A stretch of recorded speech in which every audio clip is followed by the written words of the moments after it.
Votre journal de la fin de journée, c'est Europe Soir. Laurent Bazin. 18h15, c'est l'interview d'Europe Soir. On va parler maintenant de ceux qu'on appelle ou qu'on appelait, on va voir si c'est encore nécessaire, les enfants fantômes. Ce sont les enfants français nés d'une GPA, c'est-à-dire par mère porteuse à l'étranger. C'est un mode de procréation qui sera évidemment au cœur des débats de bioéthique qui s'ouvrent ce soir. Bonsoir Cédric Guigui-Bonin. Bonsoir. Merci d'être avec nous, merci d'avoir accepté de témoigner. Vous êtes le père d'un petit garçon de 9 mois qui s'appelle Maxence. Votre mari et vous avez eu recours à une mère porteuse au Canada, c'était en 2016. Oui.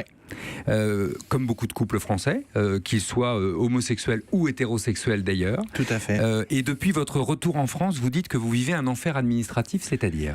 Disons qu'on vit surtout un no man's land juridique.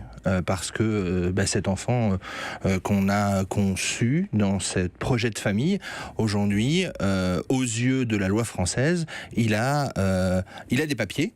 Il est français donc. Il est français. Il a un passeport, il a une carte d'identité. Il a une carte d'identité française. Si j'ose dire, c'est déjà ça ? C'est la circulaire Taubira de 2013 ? Tout à fait, mais c'est là tout le côté un petit peu aberrant de la situation, c'est-à-dire que à la préfecture de police, on reconnaît qu'un enfant puisse être né, en tout cas être enfant de deux papas, on lui décerne un passeport, une carte d'identité, et pour autant, au niveau de la justice et au niveau de la retranscription de l'état civil, on ne veut pas entendre parler de cet acte de naissance avec deux pères mentionnés.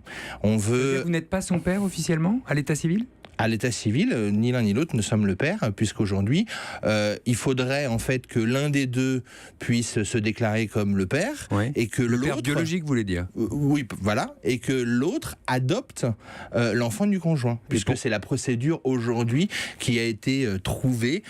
C'est une adoption simple, donc c'est-à-dire que en l'occurrence, c'est pas une adoption plénière en plus. Donc en fait, on nous demande d'adopter notre propre enfant. Et pourquoi ne pas le faire ? Pour vous simplifier la vie ? Mais est-ce qu'on demande aujourd'hui à un couple hétérosexuel qui a eu recours à une PMA avec don de gamètes d'adopter l'enfant de son conjoint ?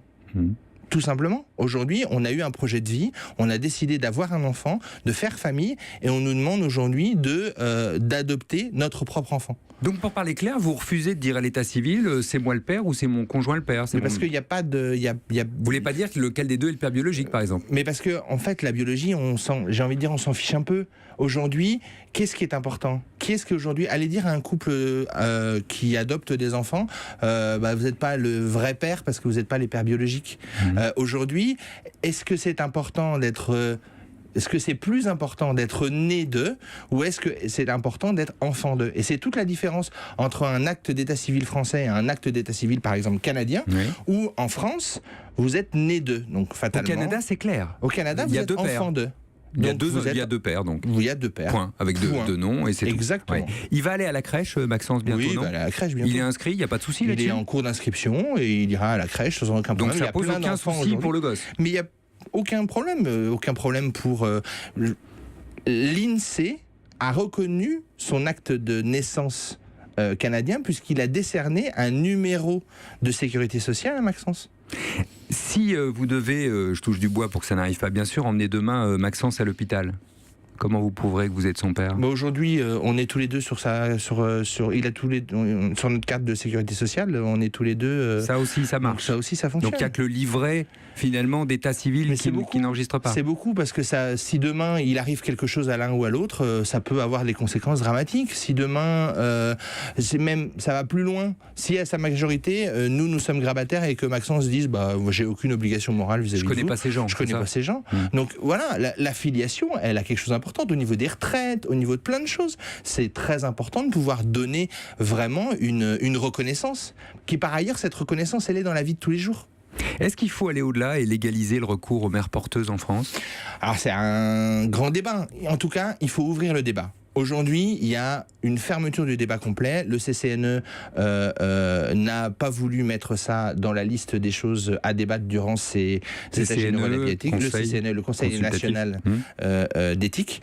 Donc le CCNE a rendu un avis, j'ai envie de dire, que trop partiel, par exemple sur l'ouverture de la PMA. Il y a beaucoup de choses à dire, et notamment sur la GPA, mais encore faut-il déjà avoir voix au chapitre et pouvoir en débattre sereinement. Et vous allez essayer de forcer la porte En tout de cas, ce grand débat. on fait appel au CCNE à ce qu'il puisse ouvrir le débat et qu'on puisse en discuter. Parce qu'il y a aujourd'hui, l'opinion publique est prête à pouvoir entendre et à pouvoir.